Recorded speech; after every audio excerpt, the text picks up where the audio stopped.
Good evening, everybody. Thank you so much for getting here and celebrating our cultura. Welcome to the Guadalupe Cultural Arts Center Latino Bookstore, possibly the only Latino bookstore in Texas. And I say that because I want to be wrong, and I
the Andrew W. Mellon Foundation, Texas Commission on the Arts, Nuestra Palabra, Latino Writers Having Their Say, Gemini Inc. And I also want you to know that part of the Nuestra Palabra team is here. Rodrigo Bravo is our sound engineer, and this will be live streamed right now. So it's on the Facebook page for the Guadalupe Cultural Arts Center, also for Nuestra Palabra, Latino Writers Having Their Say. The video will also appear on fox26houston.com, and then the audio will be edited for our show in Houston on 90.1 FM KPFT, and that audio also will go in a podcast. So yes, we are high-tech Aztecs, and when I tell you that we're making history, we're not playing.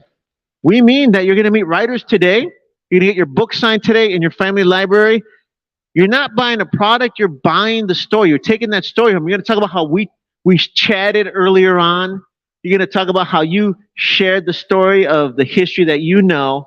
And this is going to be studied in classrooms, community centers, and that's vital as well.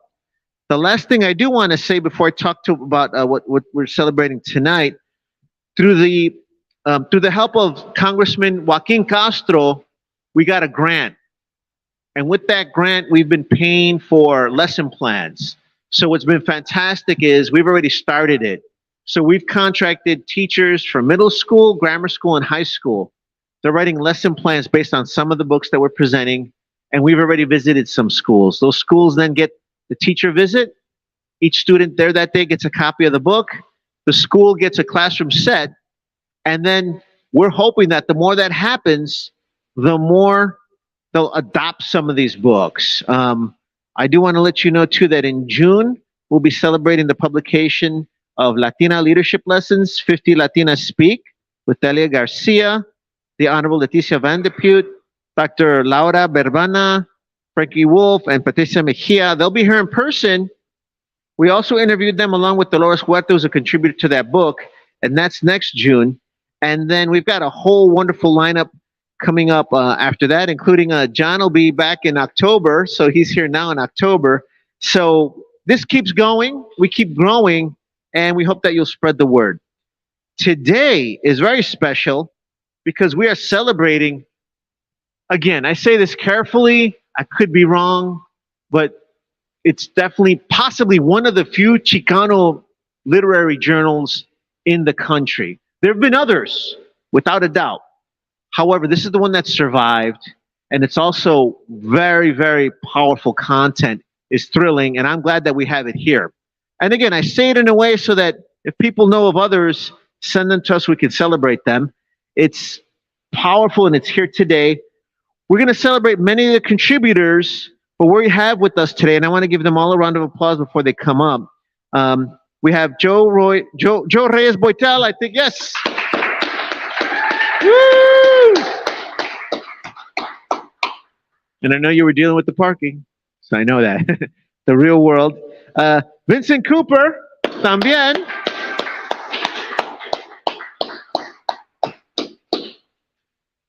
And I was going to take the title of Furthest Commute because I drove from Houston. However, I must give that up to the next person who's reading tonight, who came all the way from McAllen, from the Valley. Roberto Ontiveros, of course, is here tonight.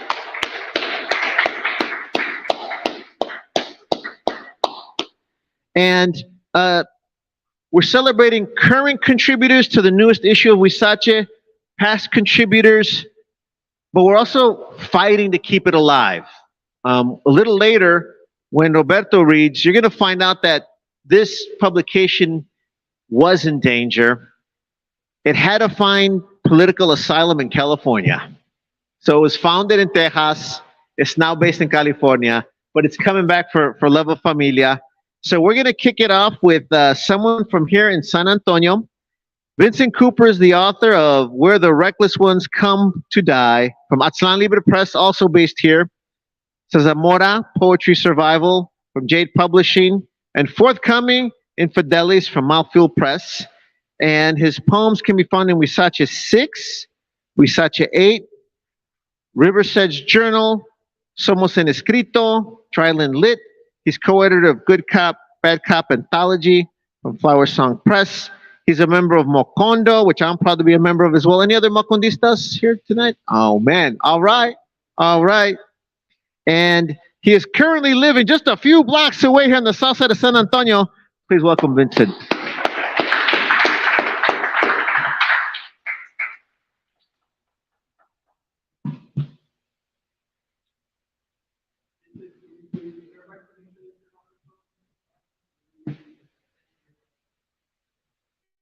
All right. Thank you very much, everybody, for being here tonight.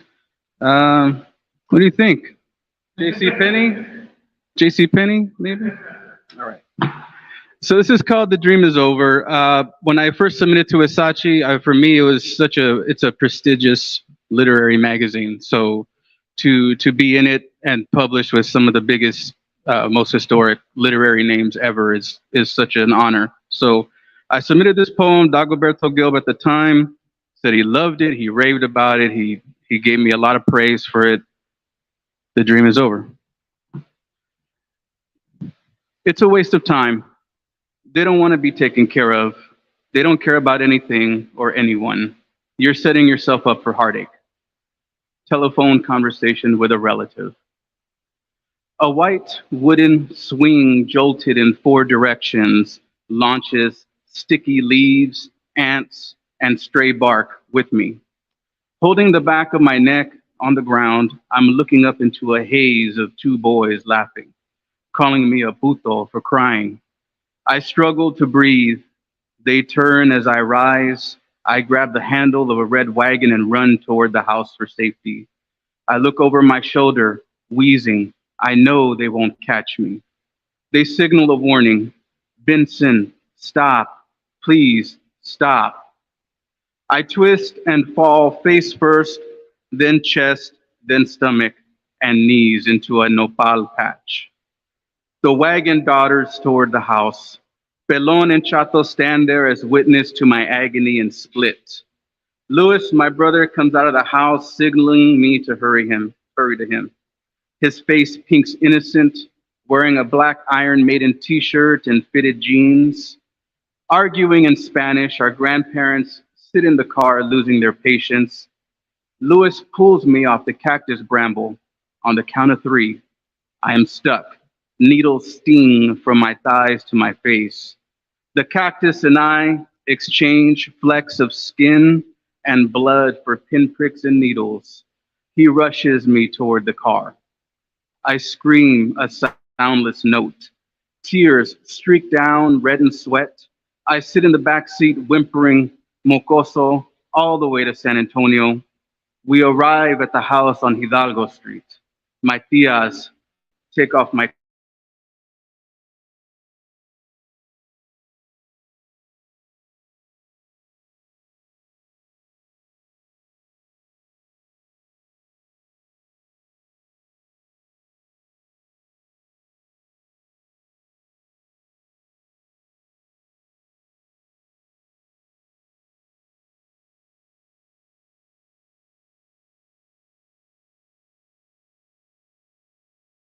to their hearts.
His collection of stories, The Fight for Space, is published by Stephen F. Austin State University Press.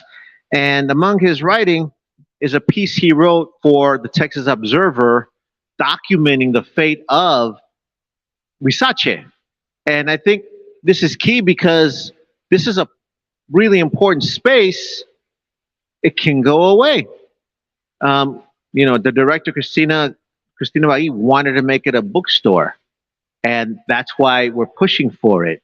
I say all that because Huizache was based in Texas. You talk about some of that and how now it's in California.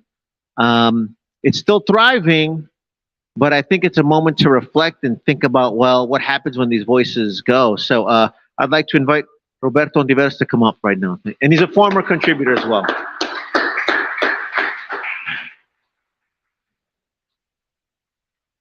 Hello. Hi. I am very lucky to have seen this kind of dream that was Huizache sort of start, and then I kind of got to see it disappear for a little bit. I'm really happy to be around when it's back, but I don't know if anyone can hear me with this.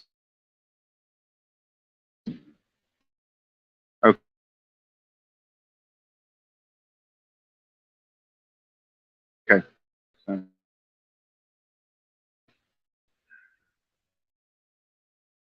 I was the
mag as the end and purpose, not to serve your buddies or agenda or your own career, not certain writers only, but all of us. Gilb enthused about Montoya. Full disclosure, this all of us Gilb talks about includes me too. My story, Red Lines Drawn in the Blue Room, appeared in issue 7. Getting into Huizache was an absolute honor, but it was never anything I assumed would just happen.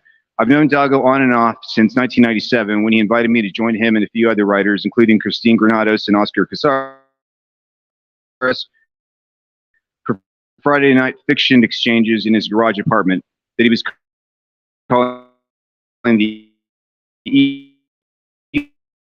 illegal undocumented workshop. 9 years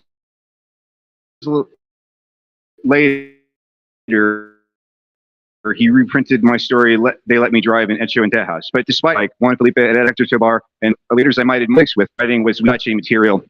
The initial trepidation about submitting to a literature itself. My own uncomfortable suspicion that the category is never really up to the writer, but rather a label imposed upon creatively.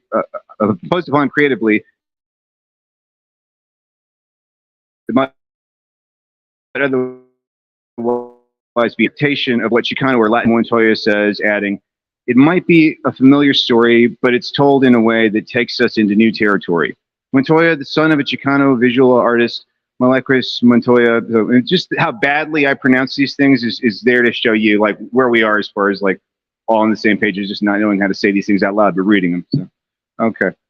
Is looking for work that defies those expectations, that feels truly new. Montoya said, adding, it might be a familiar story, but it's told in a way that takes us into new territory. Montoya, the son of a Chicano visual artist, Marquez Montoya, and nephew of Chicano poet and artist Jose Montoya, appreciates the responsibility yoked to Chicano literature.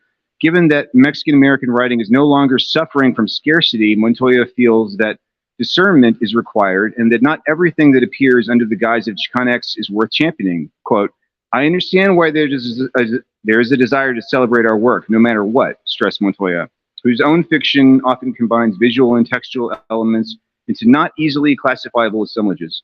Quote, we are so often overlooked and ignored and not published and not reviewed, but it does our literature a disservice if we are not clear about the quality of the work, how it's crafted, or its complexity. Okay, so I just wanted to read that part to talk about very briefly. Whatever's going on with Huizache, it is about the work, and there is an underlying aesthetics going on. I do not expect to be in every issue of Huizache. I've submitted probably 4 stories. I only got 1 in. And I'm not saying they weren't all gems, but the deal is there is some kind of still being defined Latino aesthetic, and Huizache is that level. Tony's talking about how many magazines there are out there that even address this. Huizache does something that is not even in the same category as these magazines. It actually bases its readership on, this is good and I want you to read it because it's good, primarily. You're going to find stuff in there that you might wonder why it's even categorized as Chicanx, whatever that even means. The last story that I sent in, I was talking to Tony about it. I don't think you could tell what the ethnic background was, and maybe if you were really, really hypersensitive, you could tell some of it took place in Mission, Texas. But if you weren't from there, you wouldn't know. And the other day, an editor who lives in Slovenia looked at a part of it, and he wants to take the whole collection. He's going to end up accidentally publishing an 800-page book on Mission, McAllen, Texas in like 1980s new wave music, not really knowing anything about that because it transcends it. It's not a big deal to him. It's just about the quality. It's a very delicate subject, and it's a really remote problem, and it's a special problem because it's sort of our problem. I don't speak Spanish comfortably. I grew up with my grandmother talking to me in Spanish and me speaking right back to her in English, and that's kind of how she wanted it. She was trying to learn English, and that's just how we did it. And it just was that stalemate. It's an interesting kind of situation because we're all learning from each other in ways that create the aesthetics. I don't know. I have a lot of faith that Huizache is going to be around because everybody's so goddamn good in it, you know, and I feel proud to be next to everybody. And I just was happy enough to hand water to somebody that's in it. And when I did that, I thought, wow, I read her stuff. Cool. I felt like I was talking to a star, right? But we live probably a couple of blocks from each other and we don't know it, right? But that's what that literature does. It gives you a kind of appreciation for what not only was neglected, but maybe even never had a language before. So I'm very happy to be part of this. I'm thrilled that it's still around. I didn't expect that it would ever be around. And when it disappeared, I was like, okay, well, fine. And when it came back, I had to write about it. So anyway, that's my little take.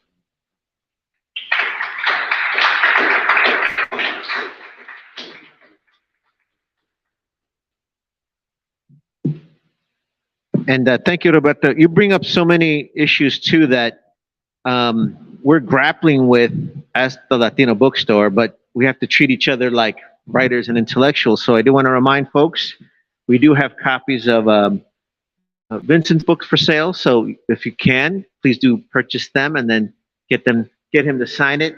We also have Roberto's book, The Fight for Space, as well. So please purchase it, get it signed, and then they'll be signing over there afterwards. Likewise, they'll be signing copies of Huizache as contributors, past contributors, and this is a great way to make it part of your family collection. But I do want to stress, there is not a formal genre from commercial publishing for Latino literature. There's not. And they should not make one. Why? The executives who run the corporate publishing institutions of New York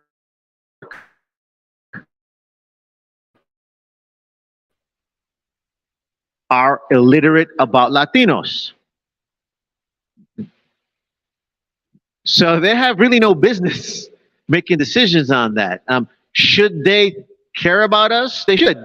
If not for humanitarian reasons, for commercial reasons. But that means they should hire a bunch of us all the way up the corporate ladder to understand us profoundly. While we wait for that to happen, we are here forming our own definition on community terms, which means that together we know our community. We're expressing our art. To your point too, what is it? Well, we're watching it, with every piece that comes in, every discussion, we're archiving it. And I think that's the beautiful part of all this. And I think that's what the Latino Bookstore brings to the table, is that it defies a lot of those corporate definitions, but it's cultivating community based on art as expressed by this sort of work. And on that note, we can talk more about this as we continue, but I also want to, again, treat all of our guests as the writers that they are.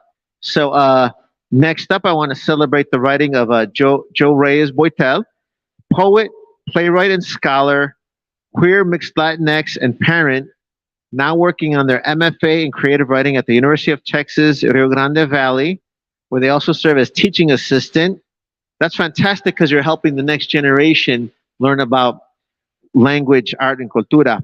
The publications include Michael and Josephine from our friends at FlowerSong Press, and the chapbook Mouth, Neon Hemlock, Playing with Fire. Their first book of poetry centered on their upbringing is forthcoming from Next Page Press in November 2023.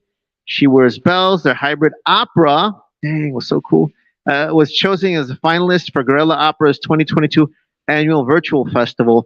I was going to give you the award for coming the furthest, but he said you lived 3 blocks closer than he did in McAllen. So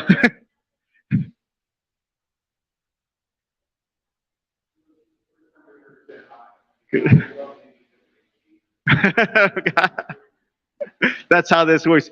Please welcome our friend Joe Reyes-Boitel.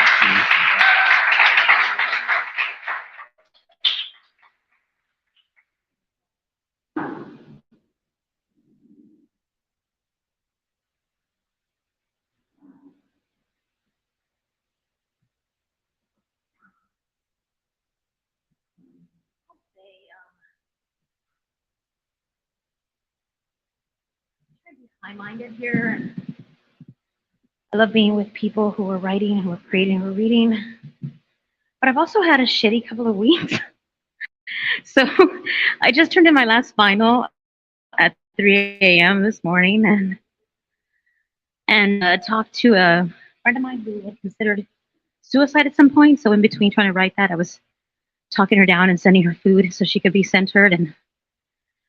And then I had to call out a certain poet laureate for being grosero, right? Is that a word? Like, that's a word, right? It's a word I use. For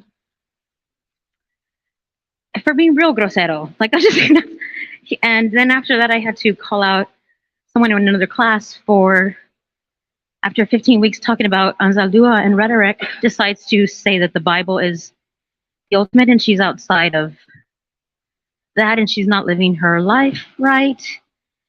And I had to tell him, I had to remind him that it was a hate crime. So good times, right? Yeah, it's been interesting. My book, tentatively titled Playing with Fire, I'm still working on it, is about my upbringing. And it took a long time to write it. And part of that is because I had a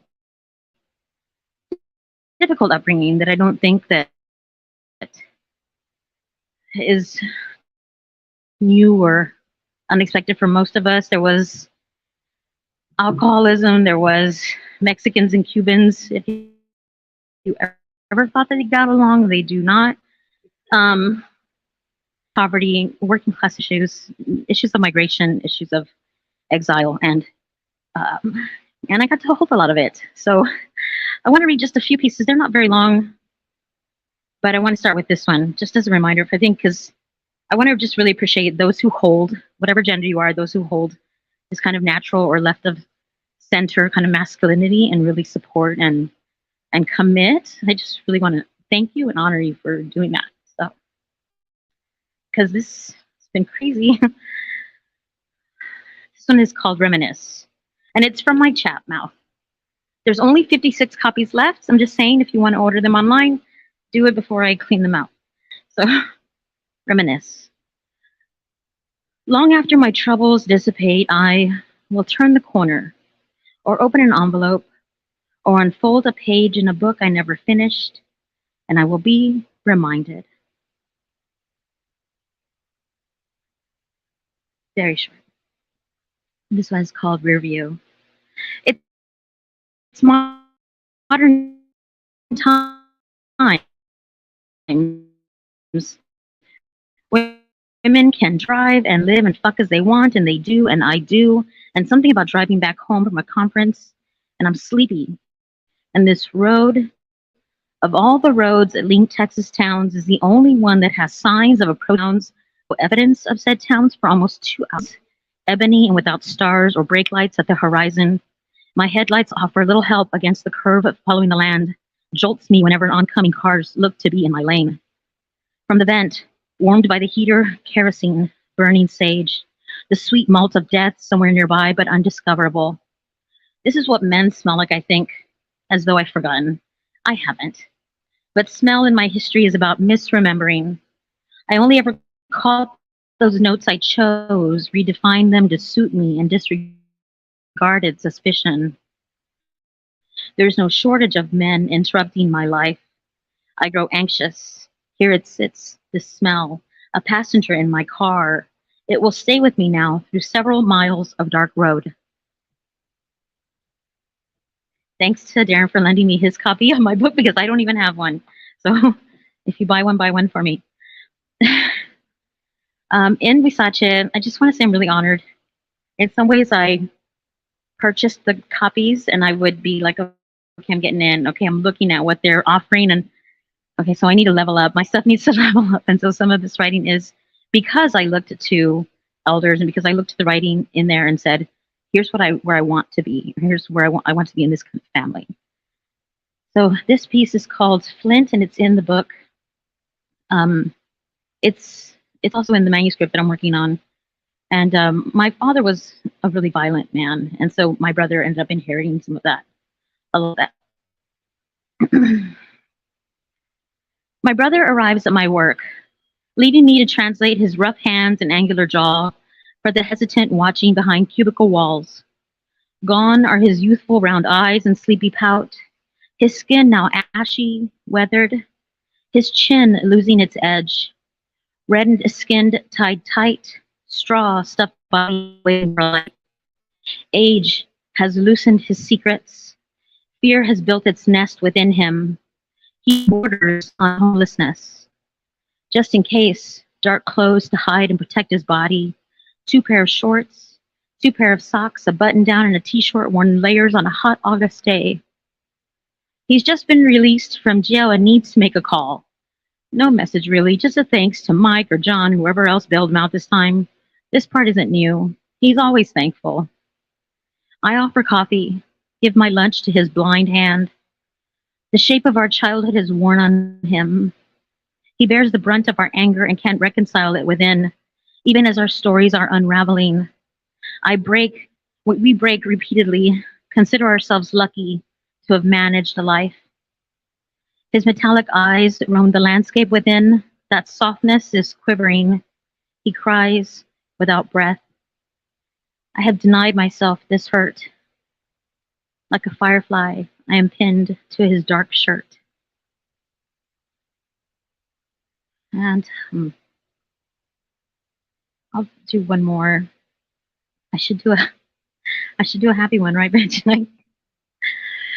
Let's do one about being in McAllen and trying to finally feel at home. The first year I felt like a tourist, and so there's all that luxury of being a tourist. And the second year I'm like, no, things are going down, and Title 42 is madness. And it's been great to have even more men like Ted Cruz wander through and talk about how things are so messed up. So yay, Ted Cruz. I know. I know. Here is called Unmasking. I'll close with this one. Here now, I think I understand fall is a conjured thing, an impossibility against the constant sun in South Texas Valley. Yet somehow, cooler weather manages and my skin is aching for more. Windows down, I attempt errands, but each stop becomes a kind of discovery. New places, a grove of unexpected citrus trees, and music begs to be sung.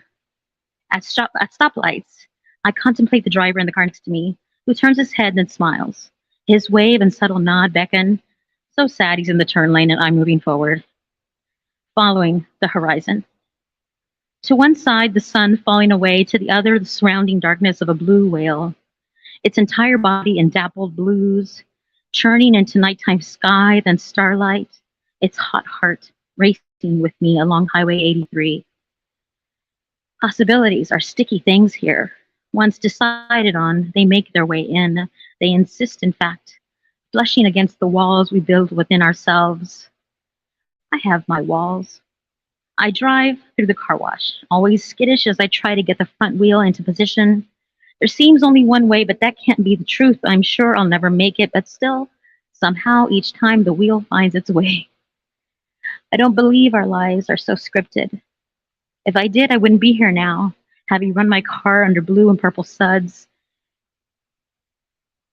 picking up books from a friend and returning to a small apartment, my home. While in the approaching darkness, the outline of birds circle a cluster of trees and the delirious murmurations. Suddenly I'm reminded I'm alone in this place, alone but woven into the insistence of the people here, constant as the bird calls, as stars bursting, our drowsy and constant sun, and the wind reaching for my face, that blue whale following still, its lumbering body crashing into the horizon, its heart matching mine, beat for beat. Thank you all.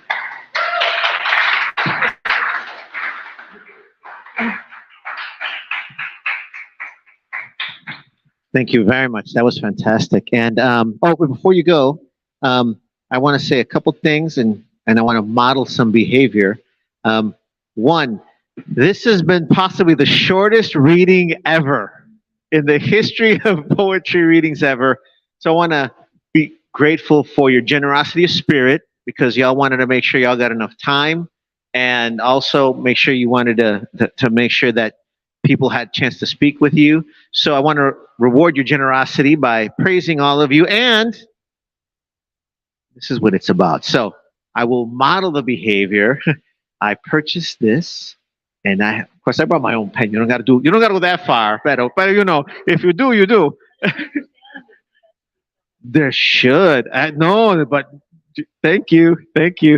And I will point out that your poem, Flint, and my brother, the Pragmatist, which you shared with us, thank you, are on page 217 and 219.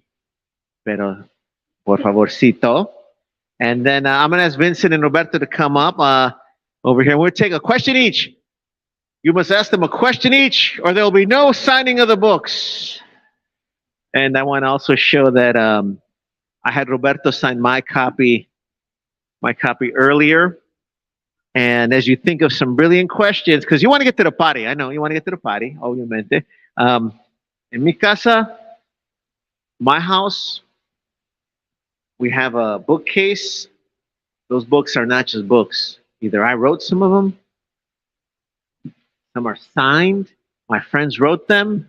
My kids, like your kids, grew up not wondering if we're writers, See, I wonder if he writes poetry. I wonder if his narrative poem. I see. I wonder if he writes Spanglish.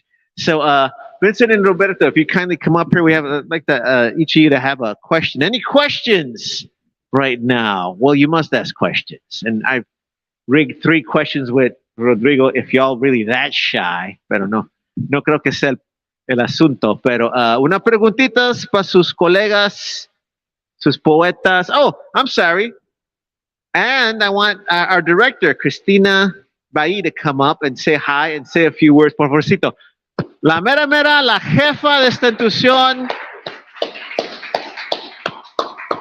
It's simple. No Cristina, no Guadalupe Cultural Arts Center, because she got us through the COVID.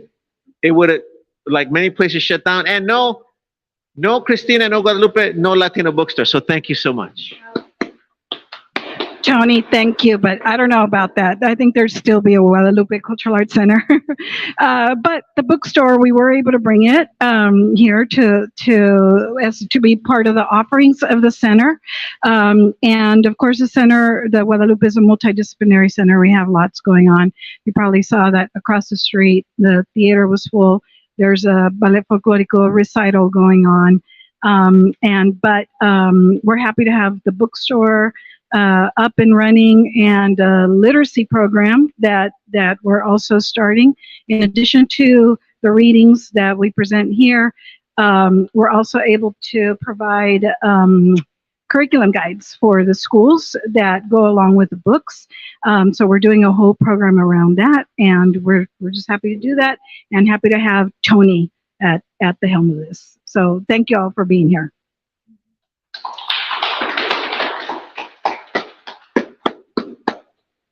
Great. Y'all think I forgot about the 3 questions. So 3 questions. Give me 1 question. What's 1 question? For one of the writers.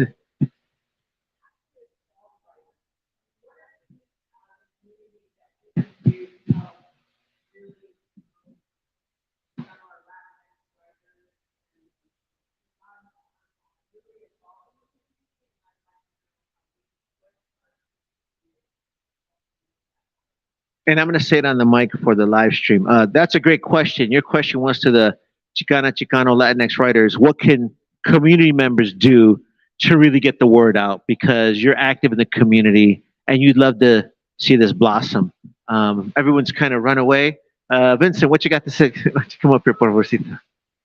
And do me a favor, say it in here so we can broadcast it. I'd say let's buy the books. There's a ton of books. There's a variety of everything you want up there, from whatever it is you're needing, especially women of color, powerful mothering stories, and then you have your Chicanos, you have your academic style. So buy the books first, please, because if you buy the books, then it goes from there. I'm a visual guy. I've always wanted a big old statue of Carmen Tafoya opening to the west side, because I want people to know that San Antonio is a literary town, not just an Alamo visit. You can get drunk and leave town. If you have I want it to be known for literary, so I got to see bulletins. I got to see a walk of fame here. I got to see, all the artists, from Flaco to Carmen to everybody. So buy the books, recommend the books to your colleges, anybody, gift them. Huizache is perfect because it has so many great authors in it, and from there you can go buy their books. This is like the starting point. So buy the books, spread the word, and then go from there.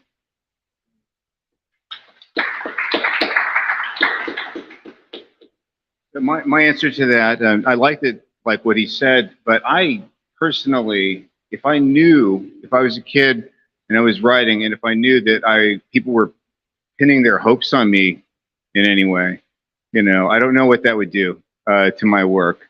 Most of my fiction, I started writing poetry the way that everybody does. They're kids and they start writing poetry, and so it started becoming fiction. And I still write poetry, and it's not. I just keep that to myself. But the thing is, if somebody would have kind of told me early on, well, what you're doing is really important because we all need to have you out. Like, I don't know. I mean, the thing is, well, we're into things. You were talking about visual stuff. To me, that when I was a kid, I would like listen to like I put goddamn Star Wars on 8-track and do automatic like drawing, you know, and then all of a sudden look at the words and then kind of write that out, you know. I didn't know I was doing what surrealists used to do and what occultists used to do. It's a necromantic kind of thing, you know, but gyromancy is what it's called. And I was doing that, and it's just a human thing. Let them play, but then tell them it's great what you're doing. There's no reason, and you know, you're not going to get graded on this, but if I was to give you a grade, you know, forget it. It's more like I'm going to form a school around you. You know, you don't have to overpraise these kids. The thing is, even just most of what we're looking for is just like it's not praise, right? It's just like I read it, right? You know, I mean, I know it's not that great. I mean, but you read it, right? You know, so that's kind of it. I mean, I would say what you're doing is already very exciting. If you were to tell a kid that, they would be like just happy. One time I read I was not good at allegory, and I was very turned on by somebody at a certain age, and I wrote a very erotic space opera that I read out loud to my mom one time because I didn't have an audience, right? It's just about some girl that I knew and something else and blah, blah, blah, and blah, blah, and I kept on throwing in Jesus rips because I wanted to bring out the apostolic in her, and just because I just wanted to, you know, make her like it kind of. She sat there and just like the whole time, for like 45 minutes of me just like, and then on Dardar of not, you know, like, I mean, so it's like, you know, I mean, just that, the appreciation, I think we're still looking for it. So, anyway, great question though.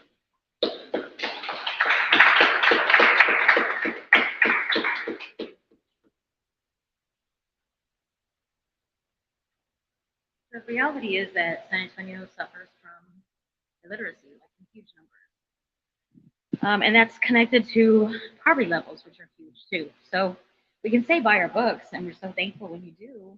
Oftentimes, I sell enough books when I go read somewhere that it pays for gas and like a hamburger, and I'm excited because I covered my gas in a hamburger. Like I'm happy for that. But I would say make it a part of your daily life. If you're reading something, share it with somebody next to you, post it. You know, make sure others hear about it. Again, journals like this are wonderful because here we have 30 people or so, and each one of them have 1 to 5 books in them, you know, are already present. And so if you just fall in love with one, you can already pick up, like you're a master of that particular writer, you know, you pick up their work. Insist that your libraries have them. Insist that if you have any kind of power or money or space, create residencies. Like so often still, like you see residencies and it's like, oh, you're a mother and you are suburban and you don't have to work, your husband does it or whatever else, and so you have the luxury of being able to go to Arkansas for a month to sit by yourself and write. And how many of us as working class people can do that? I had somebody offer me a residency 2 years ago and I was like, I could do it, but if I come back I don't have a job. I mean, and that's just the truth of it. So are there other spaces or other ways we can just offer space? And if you're in any kind of community groups, bring a poet to open, bring a poet to close, bring a poet to a workshop. We're like natural experts on whatever we're writing about. And if we aren't, just give us a couple of days and we got it for you. Like, don't worry. So there are ways to incorporate us and to insist that we are a part of the spaces that you're already in.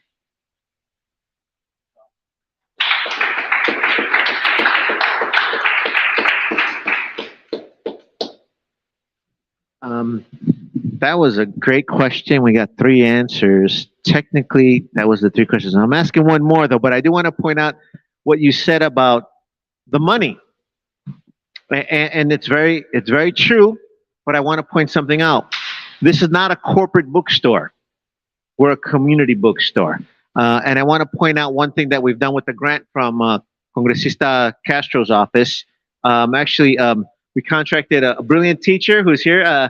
Araceli Manriquez, give her a round of applause, please. So we contracted her. She wrote lesson plans for a book by Diana Lopez. And then what happened is Diana Lopez went to her school. What happens then is her students have a master class from a published writer, an awesome Chicana teacher. But that's not all. Because of that grant, every student in that room, 25 of them, got 1 free copy of the book, right? Right? And that's huge. Second thing we did, we gave that school 25 more copies so they have a classroom set. We gave them the lesson plan so that they can teach it continuously, right? That wasn't all. That wasn't all. That wasn't all. Thank you for pushing all this. She's the one that has to do the budget. We just dream crazy. And then she's like, here's what we can do with the money. Here's the other step of what we did. We created the Culture Club. And basically, we printed out these coupons. We gave them to the teacher. I'm sorry. We gave them to Araceli. I'm pretending like you're not here, but Araceli. And it's beautiful because we want a consistent look. She signs it. She puts the student's name on there. And it says, if you come to the Latino Bookstore during the reading series, you'll get a free book. And that night, about 6 or 7 students came. And I love it because when they came, they're like, is this free? Exactly what you were saying. I'm like, it's free. And they were so excited. So that's a really powerful point that you brought up. And I think, but this is not a commercial. This is not a commercial store. This is a community store. We're building community cultural capital. And we're spreading that, and we know that those young kids are going to come and give back later on. So thank you very much. So I guess I'll let you off the hook because that was a beautiful question, and we got 3 great answers. And I feel like our work here is done. And I feel like now we all se van a poner celosos, yo sé, because I got my copy. So please then, thank you so much. Oh yes, we had a question. Never mind. Yes, bonus question, John.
And just for the live stream, the question was, how come McAllen has a certain pivotal role in Chicano fiction? And you were saying, well, it's right there on the border, and what happens there shapes a lot. Shout out to all the other regions. You're all awesome too, by the way. But the question was about there. Hey, we have one last question. I don't want to deprive you of any questions you may have, and this is a chance to ask writers. Por favorcito, do me a favor, say it up here though. Yeah, so it's documented.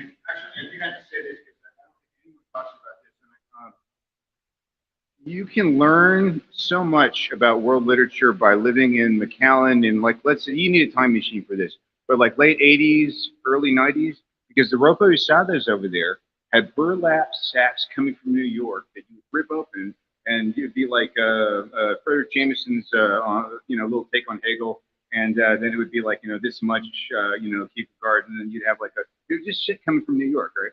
So, and it's all a quarter, right? So you go over there, you skip school to go to Ropa Usada, and you buy a bunch of books, drink coffee, walk around. You're basically learning all the time, by poverty. It's strange. Like my first copy of William Burroughs' The Wild Boys I got for a quarter at, you know, it just existed if you were going to pay attention to it. And plus, nobody gave a shit. Like if you ordered, like I saw Dr. Caligari, like on the actual movie, right? Like at the UT Pan Am before it was, well, what is it now? RGV? So it was UT Pan Am, right? So it's like, you have this here? Yes, sir. They put a sort of, motherfucker started burning in front of me. You know, because, you know, the celluloid was burning as I was watching it. I'm like, all right, yeah, it's going to burn. Okay. Nobody watched it, right? They had that stuff, you know? But I mean, it's untapped resources. They bought the stuff. They figured no one's going to read it. It was all out there. So if you're lucky enough, you could really just learn a lot. So that doesn't answer everything. But yeah, it was a school unto its own. So when you finally got to graduate school, you kind of didn't, you know, you were maybe a bad student.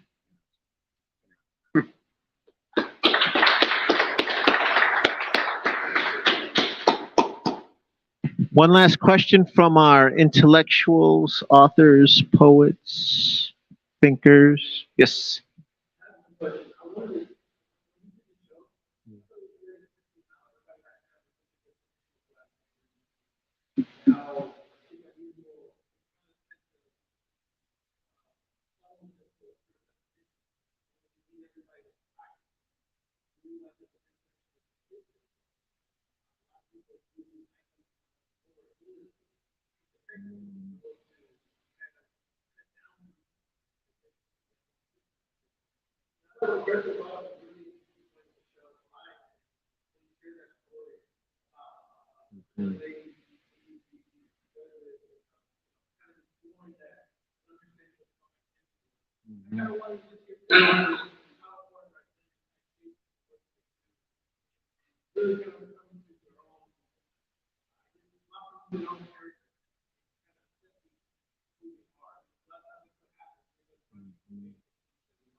And Rodrigo is the audio producer for our show. You can go to our podcast page to hear, especially that episode. So he's listened to this several times because you edit it.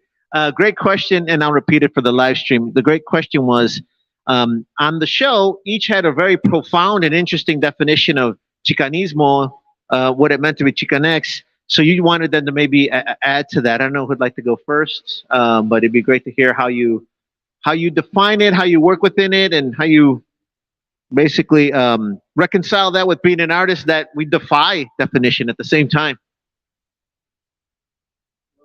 Okay, so I think the Valley is a place that, like in 1983, if you had HBO, people thought you were rich, you know?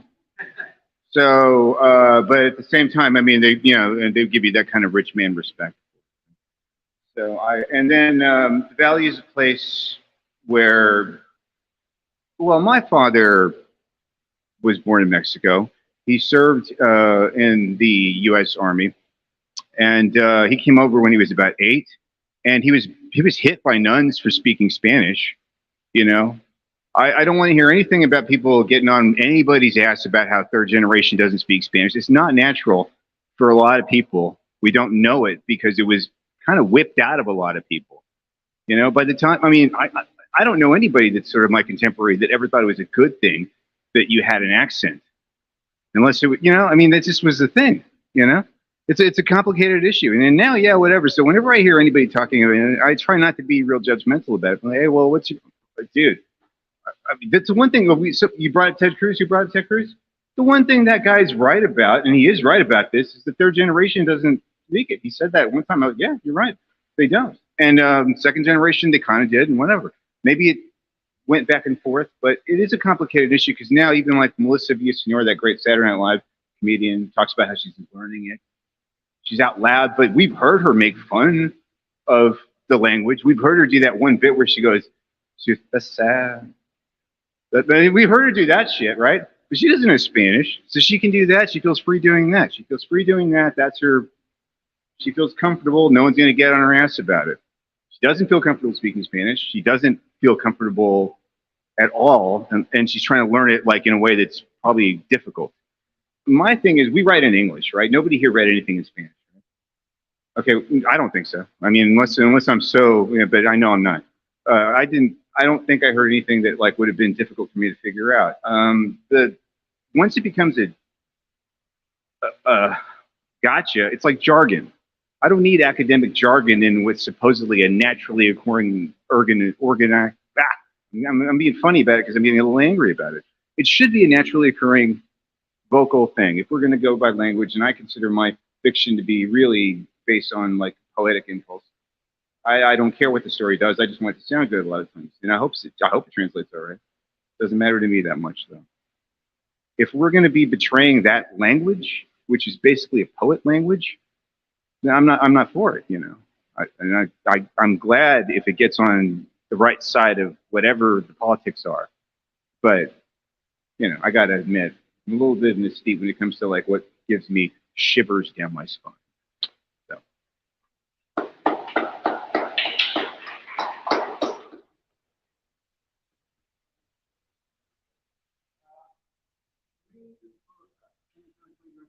It's really unifying everybody, those voices as well, from Sandra Cisneros to even myself, and then to younger people.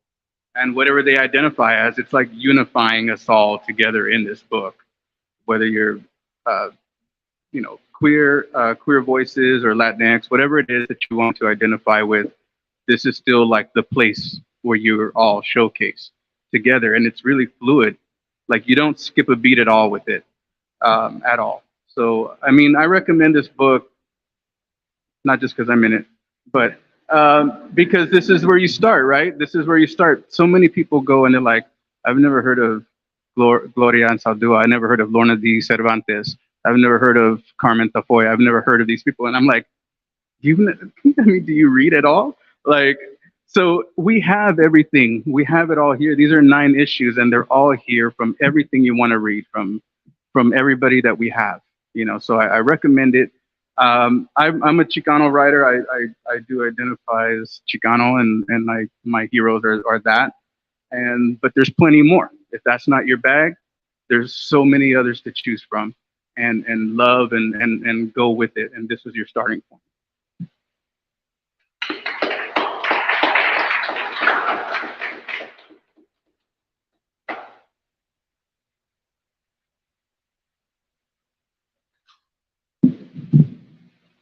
Get if someone didn't know me and I was reading something, I think at one point when I was younger, I read a poem to Frida Kahlo, and somebody came up to me after and said, you know, she's not really your culture, you shouldn't be writing about her.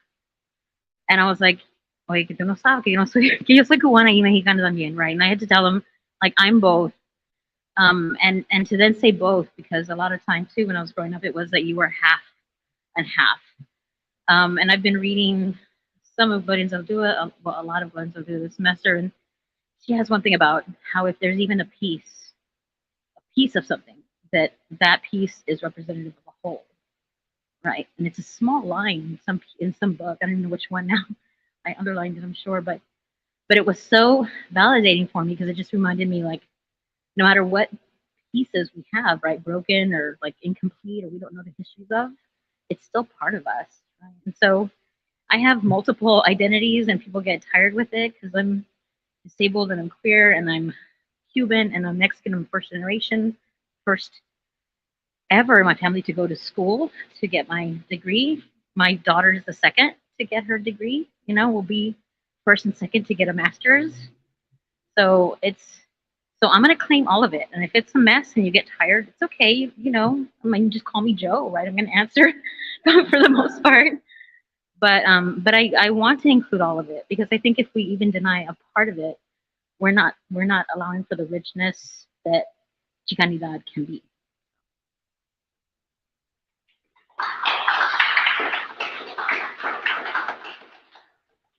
That is a powerful way to wrap up this session. We welcome you back every second Friday of the month. You'll see our announcements for next second Friday in June 9th. It is the Latina Leadership Lessons, 50 Latinas Speak, and we'll have Delia Garcia, along with the Honorable Leticia Van de Pute, Dr. Laura Verbena, Frankie Gonzalez-Wolf, and Patricia Mejia. So thank you so much. And those questions were fantastic. So thank you so much right now. Yeah, round of applause for them. We invite the authors to come over here by the table where we have some signing. We invite other folks to to purchase the copies, to get them signed. And then we look forward to having these in your Latino Family Library. Thank you.